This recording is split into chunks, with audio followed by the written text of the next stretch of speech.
Amazon sellers, Jordan Malik. This is episode 112, talking about work versus reward. You've heard of the phrase risk versus reward. Work versus reward. This format's a little different from what you're used to. If you're joining us just now, episodes number 109 through this one and future episodes are going to be no fancy production, no fancy music, just me and some general pep talks for you if you're selling on Amazon. I think this is a good time for this because I'm noticing a lot of changes in the landscape of people quitting selling on Amazon and people getting frustrated, and wanted to help you out with that. So we're episodes number 1 through 108 were more tactical in nature, meaning here, if you want to sell books on Amazon, here's what you do. If you want to sell wholesale, here's what you do. If you have a listing that's not selling, here's what you do, etc. These episodes are more like a mindset to help you get over the hump. And I'm so glad that you're joining me. Thank you so much for listening. We're on Google Play right now if you have an Android device. I'm not sure exactly how it works, but I know all our episodes are on Google Play. And I guess if you have an Android device, there's like a Google Play button or something. I'm not sure. But we're on iTunes. We're on YouTube. Every episode is on iTunes, YouTube, Stitcher, I think Podbay.fm, and a couple others. And now we're on Google Play. So work versus reward. Let's talk about that. I'm seeing a certain number of Amazon sellers quit, and I'm seeing a certain amount of people who complain about their daytime jobs or their full-time work, and they want to do what Jordan does and sell products on Amazon, and they look at the quote-unquote work involved and they quit. They quit before they start. Well, I'm not going to do that. That seems like a lot of work. So here's the reality. There is no push-button solution. And I know that the majority of you that listen to this are going to say, Jordan, I know that already. But then you go look for the push button solution. Some of you do. Most listeners of this podcast know that there is no such thing. Some of you are going to go look for that push button solution. Some of you are going to succumb to the scams online, including this, drop shipping stuff where there's people say you just push a button and it's sold and that's how you make money. There is no such thing as a push button solution. Selling on Amazon or selling on eBay or selling on Etsy or selling on Shopify, the whole process from beginning to end, it's not easy. Yes, it involves work, but to me, it's a type of work that is, you can send me that work all day long, because to me, it's the freedom that I get for not having to work for anybody and the choices I get to have about what I want to sell and what platform I want to sell it on. Those speak to me exponentially much larger than the work involved, right? So I think it was episode 110, I spoke to you about what my wife and I had to do when we moved to Las Vegas, and she's out doing right now. She's sourcing at thrift stores. She's sourcing products to sell on Amazon at thrift stores. She's getting damn good at it. She's actually finding stuff that I would never even think of.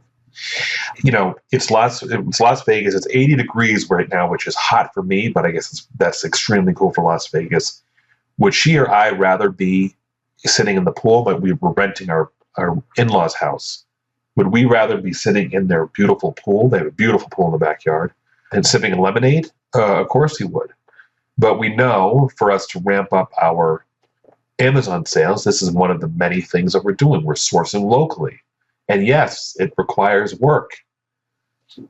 But once you start hitting that stride where you're sourcing things for $2 or $3 that are selling for $10, $12, $15, $16, then it becomes more like a little bit like treasure hunting. So I don't care what aspect of selling on Amazon you do. If you're talking about sourcing wholesale or private label or retail arbitrage or online arbitrage, all of that was never quote unquote push button easy to begin with. It is significantly harder in many ways today. I can understand that. It's still, in the scheme of things, very easy to do, but it still requires work. It's easy to do, but the work isn't easy all the time. It still requires hard work and dedication and concentration.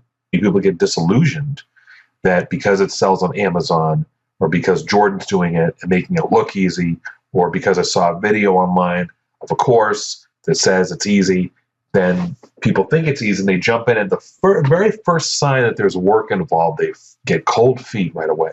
Oh, I'm not doing that. That sounds like a lot of work. The reality is that, yes, it's work. Hard work never killed anybody. It's an old phrase. I don't know who coined that phrase, but it's true.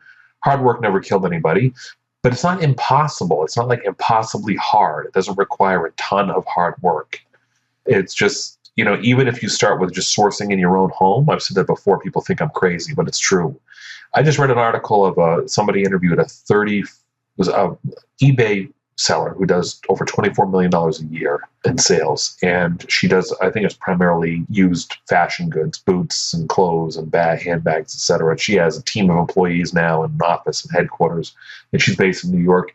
And she said that the average person in America has $3,000 of unused/unwanted stuff in their home. And that is something that I've always said. I even have a book on it on Amazon about the free items you can find in your home you can sell on eBay and make thousands of dollars. And that's not the exact title, but you don't have to buy it. But what I'm saying is that there is, some people say, well, this is a lot of hard work. I don't have any money to put into this in the first place. And you don't really need a lot of money to source inventory. You get started selling on Amazon in the first place. You could do it like with under $100.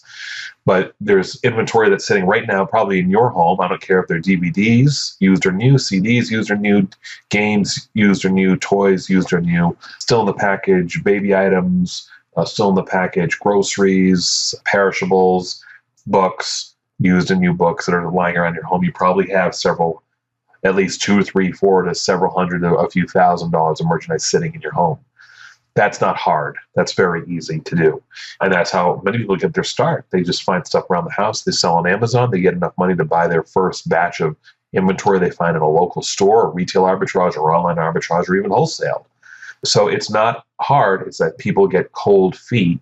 I shouldn't say that. It's not impossible. It can be hard at times, but that's like with any other business. Nothing's easy. Whether you open up a laundromat or a Subway, nothing's easy. Robbing a bank isn't easy, So you got to put in the work. And when you put in the work, you get the rewards. But don't expect it to always be a landslide. Don't expect everything to be a home run. Don't expect a lifetime of trouble-free business. Don't expect to have, nobody interfering with your business. There are going to be pitfalls, but the rewards are far greater. For me, especially, me with a big mouth, and I don't like working for anybody. The notion of me going back to work, which I almost flirted with the idea not too recently, because I know that somebody would hire me with my experience in my MBA, my econ experience. I could easily probably get a job around here in Las Vegas for, I don't know, $120,000, $150,000, $200,000 a year. I'm not interested. You're a slave for somebody else, and I probably wouldn't make the income that I make on my own working for myself. So work versus reward. Don't be afraid of the hard work. Listen to my other episode 110, I believe it is. Don't be afraid to put in the work. The rewards will come. But nothing in this is easy all the time. Parts of it are easy. Parts of it are hard. Anybody can do this. Persevere. Focus. Okay? We'll see you in our next episode. Bye-bye.